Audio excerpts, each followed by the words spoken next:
KP के सोहेल आफरीदी जो है इस वक्त कराची एयरपोर्ट पहुंच चुके हैं। हलीम आदिल शेख साहब जो कि सिंध के सदर हैं पाकिस्तान तहरीक इंसाफ के, उनकी जानिब से वालिहाना शानदार तारीखी इस्तकबाल किया जा रहा है। आप देख सकते हैं अवाम का हुजूम ही हुजूम है।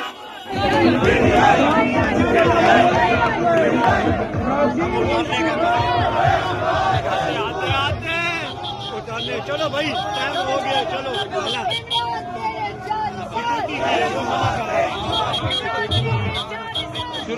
आप देख सकते हैं कि खान साहब की तस्वीर ये बाबा जी ने ली और वो अब दीदा हो गए। Welcome to Karachi. Karachi city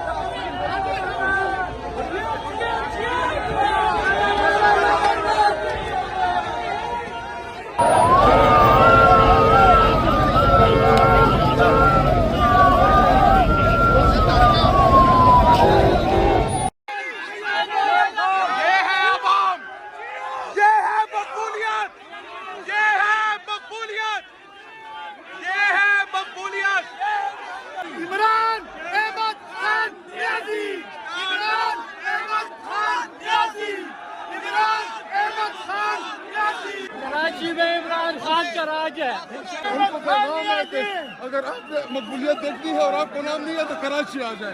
इस वक्त आप पहुंच चुके हैं, ये इस वक्त आवाम को देख सकते हैं, सिक्योरिटी बिल्कुल फेयर हो चुकी है। इस वक्त इतनी आवाम इस वक्त यहाँ पर मौजूद है।